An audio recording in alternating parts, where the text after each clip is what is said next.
Hey, good morning, girl. So today is the 26th of February. I just want to thank you for showing up. Thank you for clicking on the link and being willing to sort of learn a little bit more about me, your dad. I appreciate that. I appreciate that curiosity that you have in your world and the curiosity you have about your family, about your dad. I appreciate that.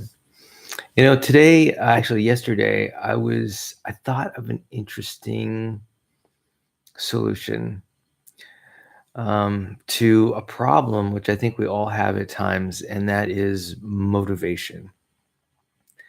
I know that when I'm at work or maybe when I'm sitting on the couch, I might not have the motivation to do tasks that I know I should be doing. And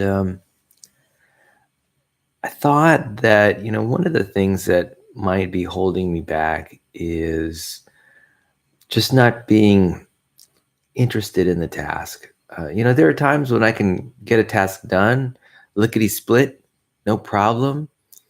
And that typically happens when I'm really engaged with the problem. But if you're not engaged with the problem, like the task that it is that you want to perform, um, it's hard to get yourself motivated to do it.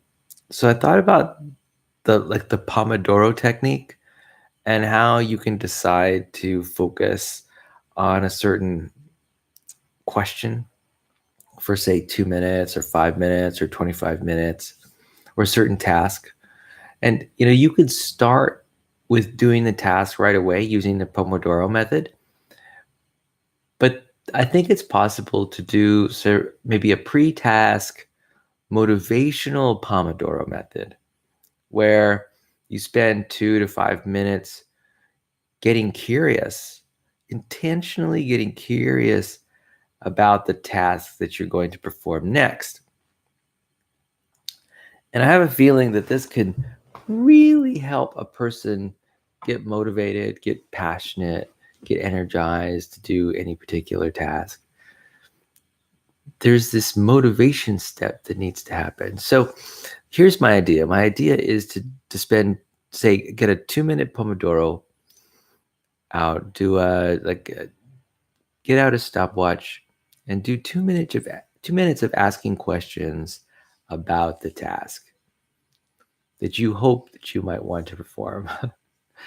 And those 2 minutes would be things like, what is exciting about this task to me? These are STEM sentences that could help you sort of elaborate on what interests you about this task. What would I gain from completing this task would be another nice STEM sentence. What do I love about this task? What could I learn while performing this task? How could I perform this task in a way that makes me more happy than I am now? Or something like that. I'm not sure how exactly to frame the questions, but I think that sort of exploring and examining these questions for 2 minutes, maybe even 5 minutes before you actually do the task could help you sort of motivate yourself to do it and feel engaged while you're doing it, so that it's not just any old random task that you're performing, but something you want to perform. So I like this idea of sort of a warm up, that motivates you to perform a task. And I think that sometimes we're pretty harsh on ourselves as human beings. We expect our bodies and our minds to act and move according to our plans, and that's not always the case. Our bodies and minds are affected by the situation, and we may be feeling tired or uninspired. We may have just been distracted by music or an event or an interaction with a person, and we just may not be into the task that we have planned. And I run into this all the time. Now, sometimes our bodies are primed and ready to act on whatever task we assign ourselves.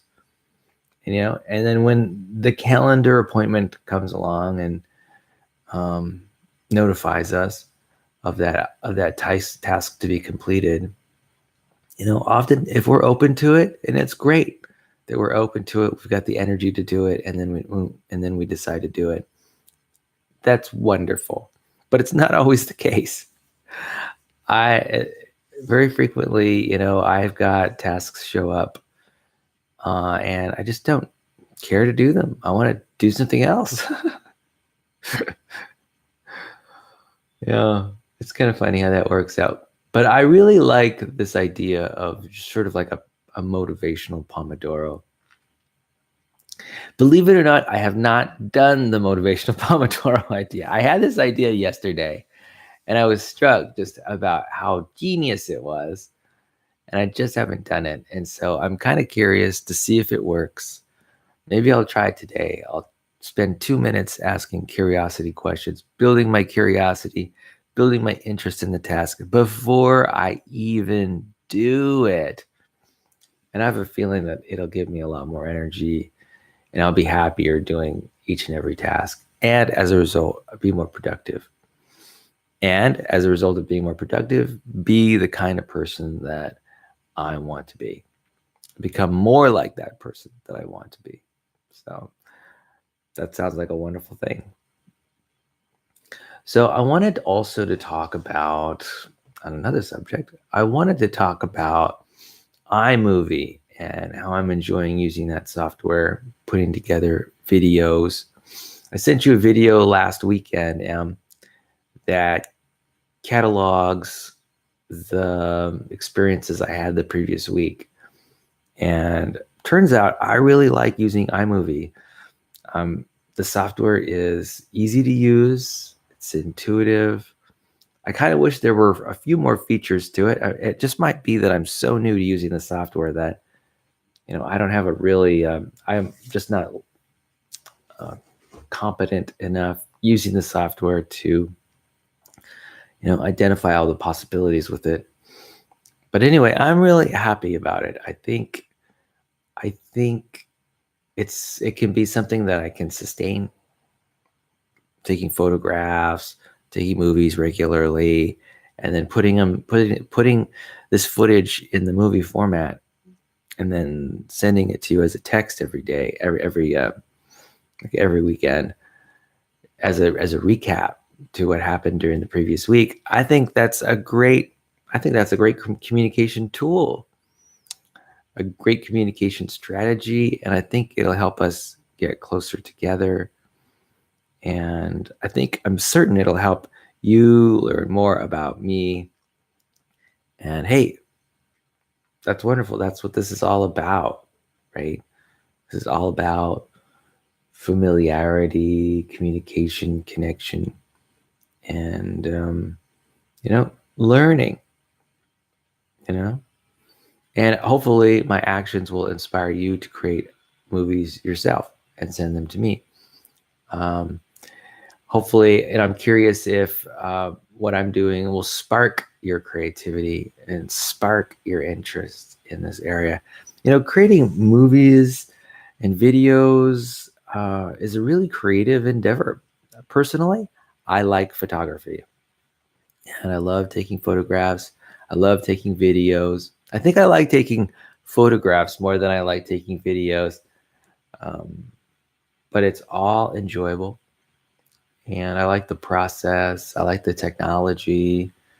There's just so much possibility when it comes to framing a photograph or a video and editing it so that it has the effect that you want it to have on the audience.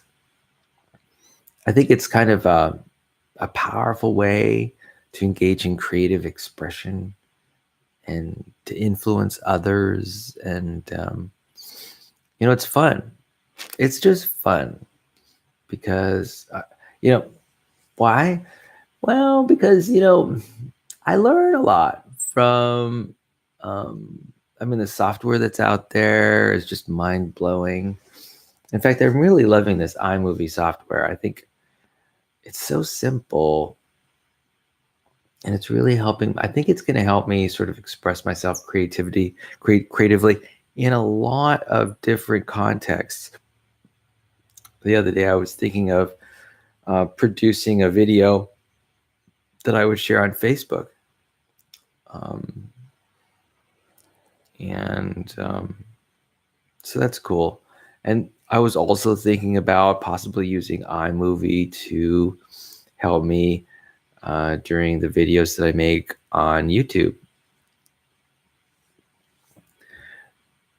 Part of the reason that I use YouTube Live is its simplicity, right? It's directness in the sense that I press a button and I'm there. And I love that. But I also recognize that in that process, I lose some creative control, you know, and that's fine because fact is, creative control takes a lot of time and energy and effort. And here's the thing, my weeks are packed with activity and ideas and actions. And, I wish I had time to fully develop my creative expression through this medium, through YouTube video. I just don't have the time to do it. And I don't have the money to pay editors, professional editors, to make my presentations more splashy. So, this is where I am right now. And, I'm pretty satisfied. It could be, it could be looking a lot worse. And so, I'm grateful that I've got access to the technology. I'm grateful I've got the time and the energy. I'm grateful I've got the skill, and I'm grateful that you're willing to take the time to listen for a while and, sort of learn along with me. And, I also recognize it does take some level of courage and bravery to go live at all. It's not something that a lot of people do often. I mean, I'm sure a lot of people do it often, but not the majority of people, that's for sure. And I recognize I'm something in the minority, at least today in today's society. I think in the future, I was thinking about what the future was going to be like. And my impression about it is that in the future, I have a feeling that everybody will be going live all the time for all kinds of reasons. I have a feeling that people might have, let's say, 20, 50 years in the future, people will be live streaming their lives in amazing detail. Like they'll be live streaming their their heartbeats, and they'll be live streaming their blood glucose measurements, and they'll be live streaming their rate of blinking. They'll be live streaming their mood. People will be live streaming all sorts of facets of their experience. Why will they be doing that? I don't know. That's the one thing that I have access to, and that is my body, right? There's really, and then communicating that with others, that sharing is a part of being generous. It's also a way to learn. I don't know. I have a feeling that live streaming is going to be really popular. People are literally going to be transmitting their entire lives to others and sharing those lives. And I don't know how it's all going to end up, but I do see technology as I do see the world changing. Even 10 or 20 years from now, I see people transmitting their life experience day to day to the globe, teaching and helping other people learn through their day to day experience. And I just think it'll be normal and natural. And in fact, I think even like the medical profession will latch on to this. And, I can imagine having a team of doctors continuously monitoring my vital signs from a distance as I transmit that information to them. And I can also imagine not just human doctors, but also artificial intelligence, AI. I can imagine, say, me continuously transmitting my retina blood vessel patterns to some server in Washington State or Canada or Japan, you know, and that server has on board, say, an artificial intelligence machine that is, continuously analyzing my outputs, giving me insight into things like my brain and all kinds of health information. So anyway, that's the future that I see. I see a fully connected world where everyone's live streaming their data all the time, and AI is just crawling all that data. And, that's the way we're going to improve our lives. And you know what? It's going to work. It's going to work. And we're going to find benefit in that. People are going to get sick less, they'll be stronger, they'll live longer, with all this advice in terms of behavior change. And obesity will be a thing of the past. Heart disease will be a thing of the past. I'm not sure about cancer. I have a feeling that cancer is probably going to stick around for a little longer. But yeah, I have high hopes for the future as a fully interconnected world. I also think in the future relationships are going to really change drastically. I do have a sense that there will be like the people today sort of have babies to create families to add population. I don't think that's going to happen in the future. I have a feeling that there will be institutions that exist that will be responsible for bringing people into the world, and they'll be regulated. Like they'll add 1,000 people a year, and they'll do it according to formulas, and they'll add people in a sustainable way, as they die off or something like that. And these people, these children, they're not going to be raised by parents. That's all they do. And they might even be raised by artificial intelligence. Absolutely. They're going to be raised by robots, and they'll be going to school. And the environment is just going to be so much better. It's going to be a professional, caring environment, and people they're going to survive their childhoods with no trauma. There's basically going to be no trauma. And they're going to all eat healthy and have amazing educations provided by these human producing institutions. And that will free up basically everybody else from the task of making babies. And relationships are going to be totally different. Relationships are all going to be on creating meaning with others. We're not even going to be touching each other. Absolutely. I don't think that people will touch each other in the future.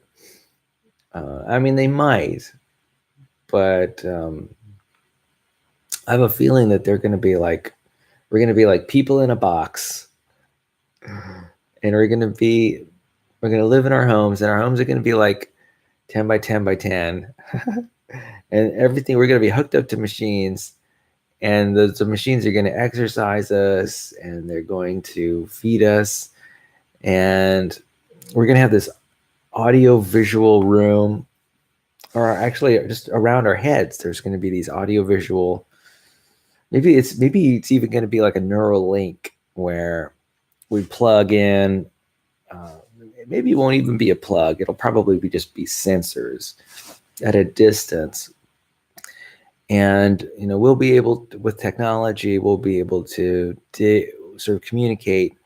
It'll be machine brain communication, and we're going to create our lives in this virtual reality universe. Oh, absolutely.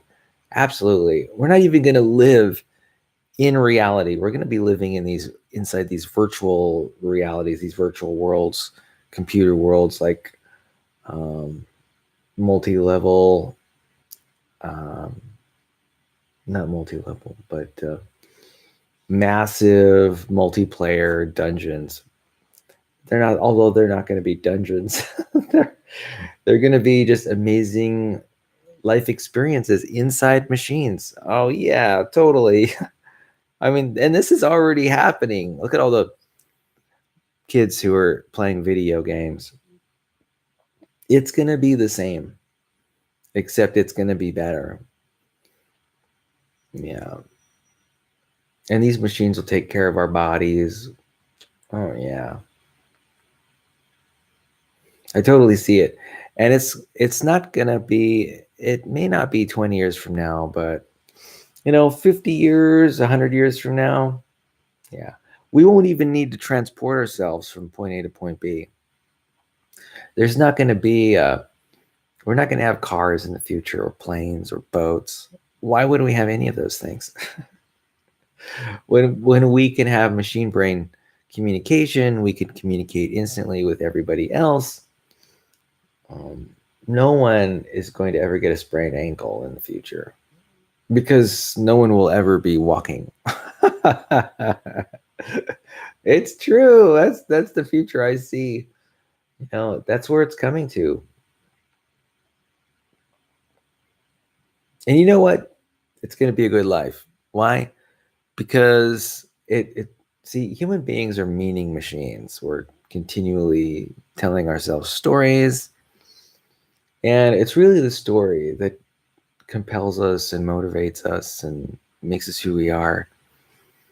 And in that environment, in that virtual reality, we're going to be able to create whatever story we want to create for our lives. And we're going to have incredibly fulfilling lives. We'll have deep, deep, powerful meaning. And we're going to have incredibly happy lives. They will be virtual, happening within the confines of a computer, and our brains will be squirting that dopamine all day, every day. And there will be no such thing as drugs, no such thing as street drugs or illicit drugs at all. Why would there need to be that when there will be happiness producing stories continuously that we'll be continuously creating in these virtual worlds? Yeah. So in the meantime, I'll be able to approximate those worlds by reading books, listening to audiobooks, watching movies and videos, basically tapping into this virtual world, and you know what? It's the same is true with face-to-face relationships. It's Byron Katie that says no two people have ever met each other. And she is totally correct. you know, um, people's brains are encapsulated by their skulls, and so humans never really interact together. They take in sensory data, and then they interpret that data, and based on these guesses, they sort of create meaning about their external world. And you know I guess my point in this is that we already are living in a world like that. There really is no connection except imagined connection. I know. I know. It's the case. I know it. There's really no such thing as connection except imagined connection. The fact is, human beings are separate. It's a existential fact. And the relationships that I've had with other people, those relationships are identical to the relationships I have with myself. The relationship I have with myself. Because that is all that's going on. There is no other relationship you have except with yourself. And it's essentially, there's this mythology that's been created around relationships, that somehow we're interacting with others and that interaction is significant. We're actually interacting with ourselves all the time, and only ourselves. The things that make us the most upset are things that are internally generated. Yeah. So that's why relationships will change. They won't look at all in a 50 or 100 years like they look today. Yeah. Romantic relationships will also cease to exist. Oh, I know. I mean, we'll get enjoyment from relationships. We'll get happiness, satisfaction, and there will be a form of romantic relationship. But it's probably not going to involve real people. I know, I'm such a visionary. Anyway, I can't see how it would happen any other way. Anyway, that's pretty cool. So, this is Miguel predicting the future. Anyway, in the meantime, here I am, sort of stuck in the present reality, the early 21st century. My idea is just to keep as safe as I possibly can, to preserve my physical body and the shape that it is in currently.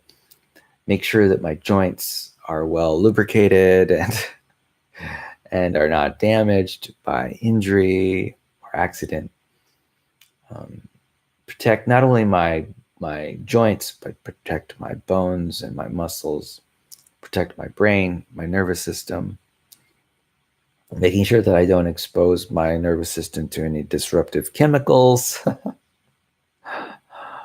or mechanical impacts, blunt trauma. I'll tell you what, in today's world, there is a lot of risk. There's a lot of hazard. I think people take it for granted, but there's a lot of risk.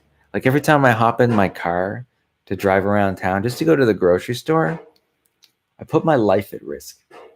Any moment I could crash into another vehicle that's traveling at 60 miles an hour and basically be obliterated in a second if there were a head-on collision.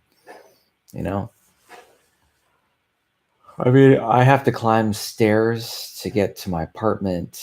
At any time I could trip and fall down the stairs and break my leg, break my foot. Um, sprain my elbow. Can you sprain an elbow? I don't know. But it's pretty risky. I mean, even in our homes, like we've got these explosive gases circulating in the pipes around these home structures with natural gas, right? Extremely flammable gas that could just explode at any minute. I know, I know. And then we've got electrical outlets, right?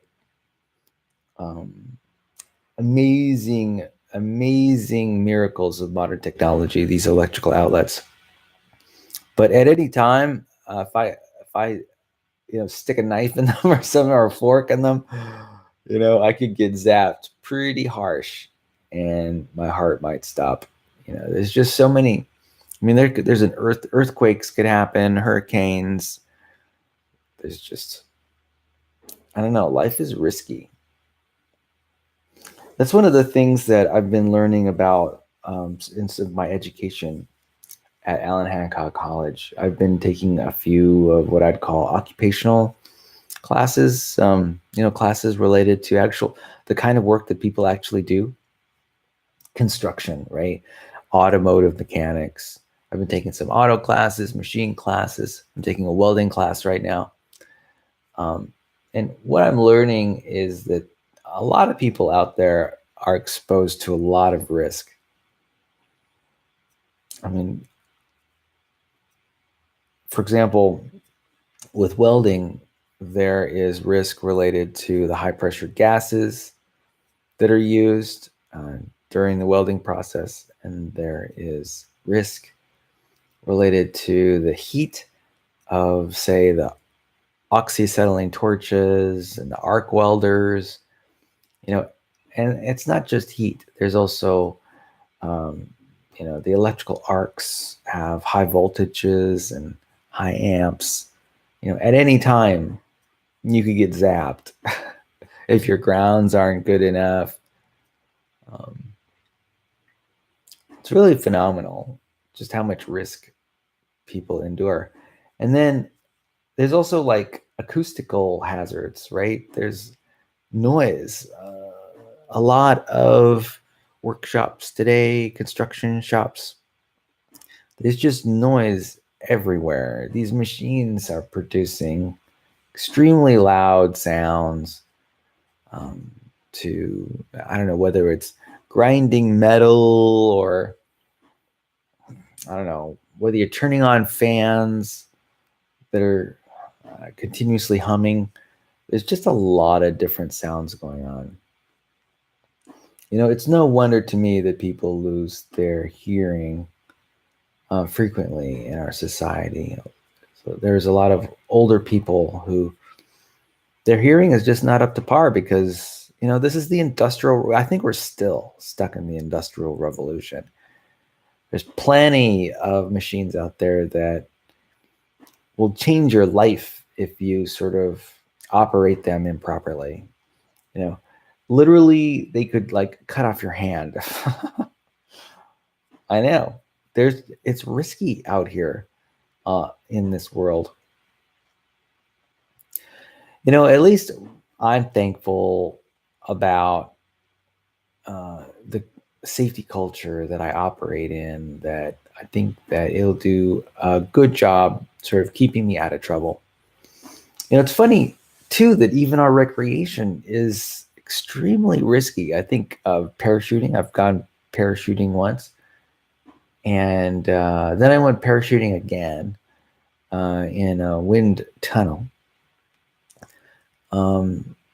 These are risky endeavors. It's probably not a good idea to throw yourself in a tube with wind that's rushing by at 150 miles an hour, lifting your body up off the ground. The turbulence is quite unpredictable sometimes. And it's funny how even our recreation can be so dangerous. People fall on their mountain bikes all the time.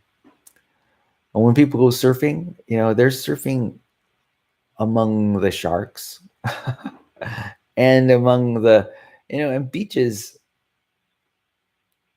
there are a lot of hazards on beaches too. I mean, there's jagged rocks and coral and fish and plant life that could easily injure you. There's a lot of unpredictability. I mean, the fact is you just can't see through the water quite often. So you can't, there's really no indication about the hazards that are next to you when you're in the water. And then there's the waves. To speak nothing of the waves, just that just fabulous energy of water, as it's being jostled by the winds and by the orbit of the moon and the earth, the high tide and low tides. I mean, there's a lot of risk out there in terms of our recreation. In fact, the most painful injuries I think I've ever sustained have been injuries I've sustained while playing team sports. In fact, has that volleyball injury gotten healed? It looks like the volleyball injury got healed. Finally, holy cow. It took like a year and a half for this injury. I got hit by a volleyball when I took a volleyball class last year. The volleyball just came out of nowhere. And then apparently someone was giving me the ball or pitching it to me. Anyway, it jammed my finger, something monstrous. And finally I think it was this finger. Look, it's functioning. Look at that. This finger got super duper jammed and it hurt like the dickens for days. And I mean, I've been waiting a year for this sucker to heal, and finally it has. Thank goodness. And thankfully, it didn't affect my mobility all that much, or my ability to lift weights or anything like that. But that was the most serious injury that I've had in recent memory, and it was while playing team sports. Of course, I've jammed my fingers many times while playing basketball or baseball. Jamming it while playing volleyball is no big deal. I remember I had an injury to my knee one time, and I basically dove on a beach for volleyball, and I did not. It wasn't successful. The return of that volleyball was not successful, but I did successfully bang up my knee. And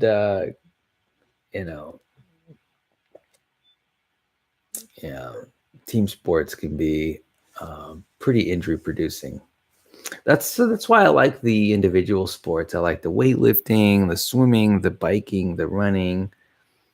These are sports that I can engage in on my own terms. I can decide the risk level, and I don't have other people bumping into me or elbowing me or jamming my fingers by throwing me balls and stuff.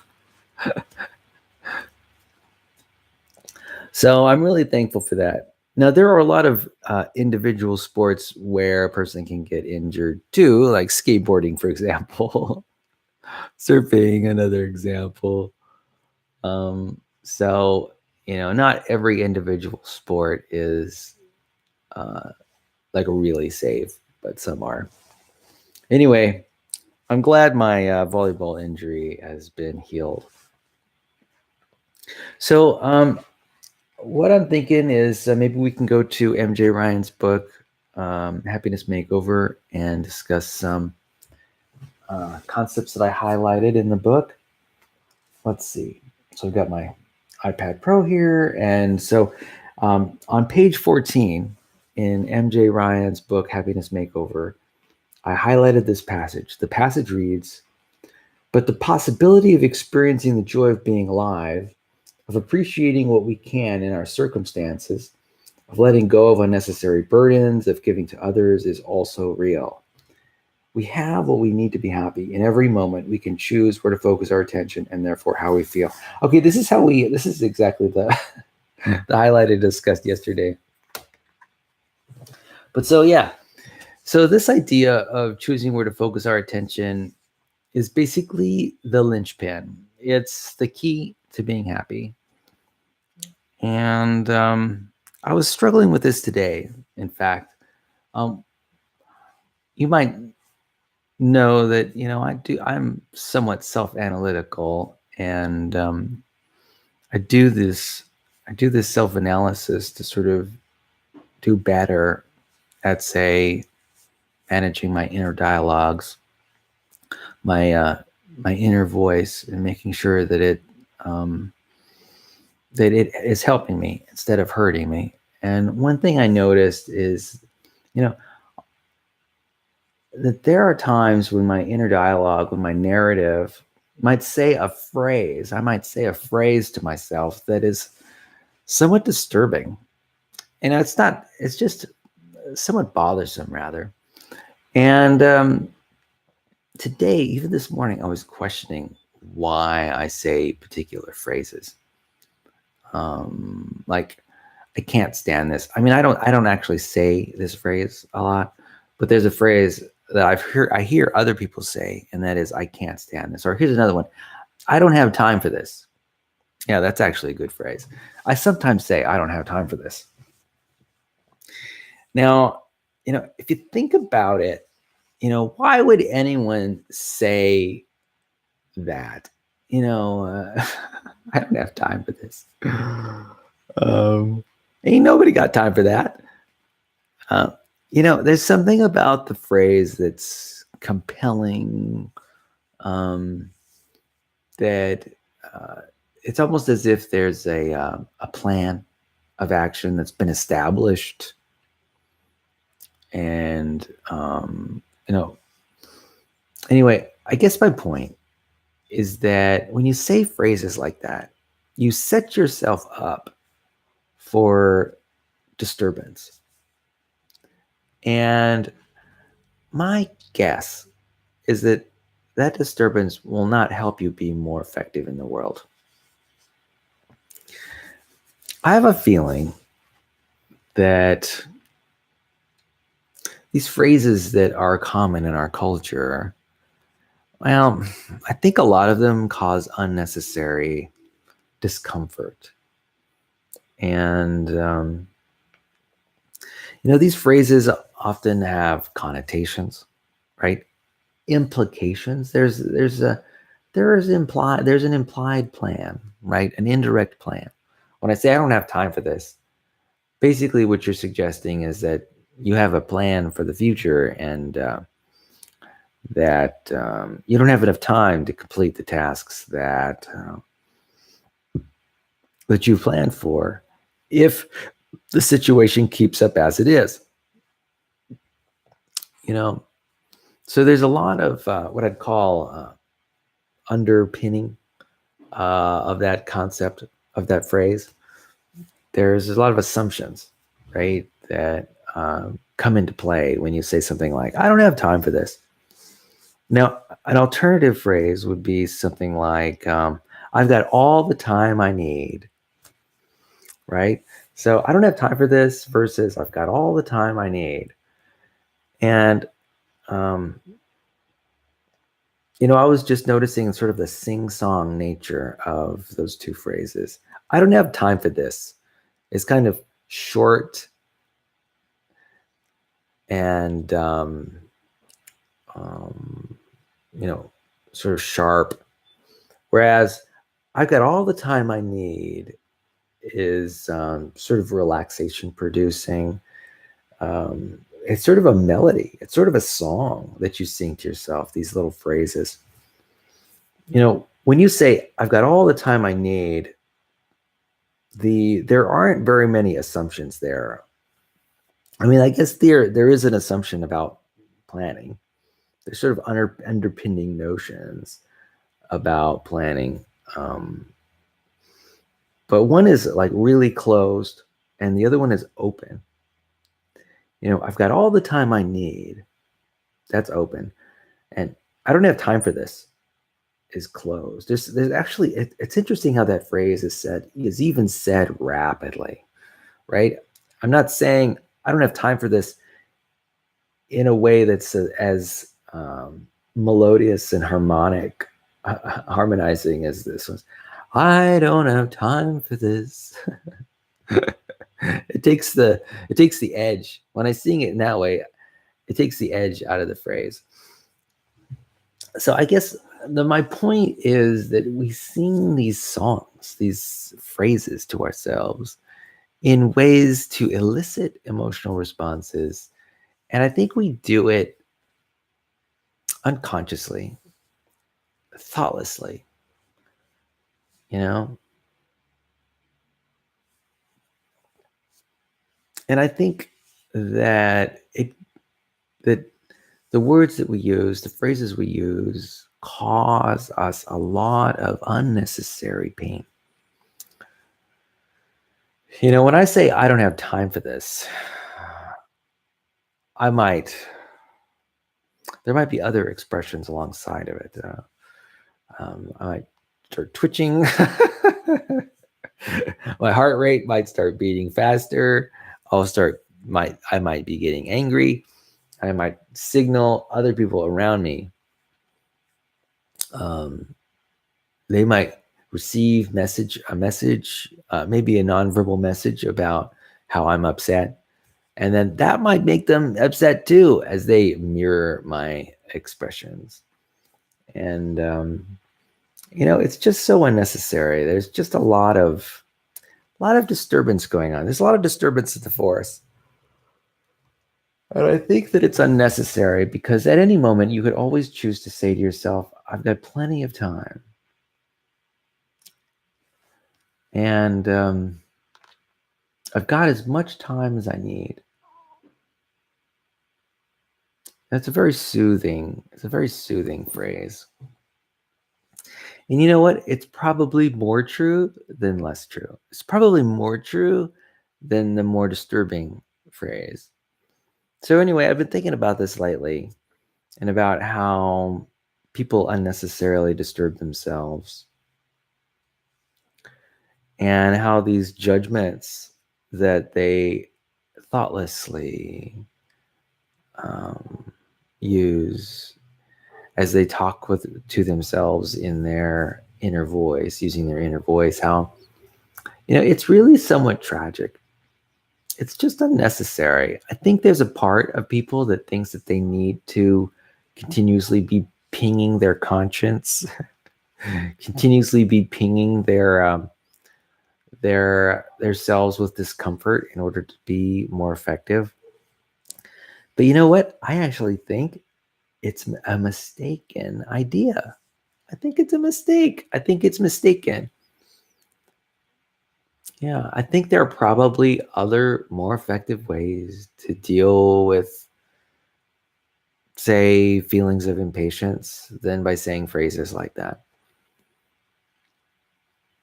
So anyway, that's what's been on my mind a little bit. Let's move on to the next quotation from this M.J. Ryan book. So this is page 16 where I highlighted this passage, and the passage reads, "The decision to be happy is actually the decision to stop being unhappy." I could get behind that. I have a feeling that most of the time people make themselves unhappy. And I think that they do it for a lot of reasons. I think they may think that it might be virtuous, that they're being effective and productive by making themselves unhappy because, I don't know, personal, maybe judgment like that. Maybe that's what they've learned about how change takes place. First there's a judgment, then there's a correction, and things are better. First there's a judgment, then there's a correction, then things are better. So the more judgment you have going on, more corrections, the better things will be. And so naturally it makes sense to always be judging. The problem is that when you're always in a sort of a judgmental mood, you feel bad. Even though your world is going on great around you, you're continuously making yourself feel bad. It's kind of funny that that technique undermines the basic happiness that it's trying to produce. Yeah.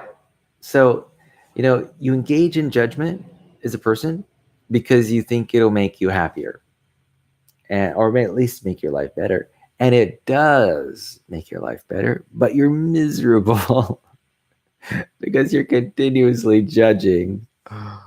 And so, yeah, your life is great all around you in your external reality. You've taken care of business, but you're so unhappy because you're thinking about what you want, and what hasn't happened, right? You keep continuously thinking about what you lack, and you even make judgments. I can imagine. I sometimes I make judgments, and I don't know why I make them. They just arise out of habit. You know, this human brain we have is really quite fascinating, and it's worth more study. And why is studying the human brain important? Well, because that's who I am. That's how I live my life. Anyway, let's see. I really like that quotation. The decision to be happy is actually the decision to stop being unhappy. Even that has an implication. There's an implied notion that, the base, that's sort of like the foundation of our emotional character, is enjoyment and happiness and peace. Now, I think the base is probably more about just being peaceful. I think of sort of like the blank slate, sort of a neutral going on in the world as being sort of the blank slate of psychology. I don't think necessarily that that somehow, if you remove all thinking, that somehow you'll be super duper happy. I think that that's sort of like the implied idea behind practices like meditation and belief systems like Buddhism. That is, if you can just stop the chatter, the idea that if you can just stop the chatter, you'll be happy. And I don't think it's that simple. First, I don't think that you can stop the chatter. I've not been able to stop the chatter in my 47 years. That's not to say it can't be done, but I also suggest that even if it can be done, it wouldn't necessarily cause blissful happiness. But I think it probably would cause deep and abiding inner peace. And, that's pretty good. If you could get to a point in your own meditation practice when you have deep and abiding inner peace, I would call that success. But I also think that you might be limiting yourself in terms of joy. I think joy, whether or not you experience joy, has a lot to do with your story. And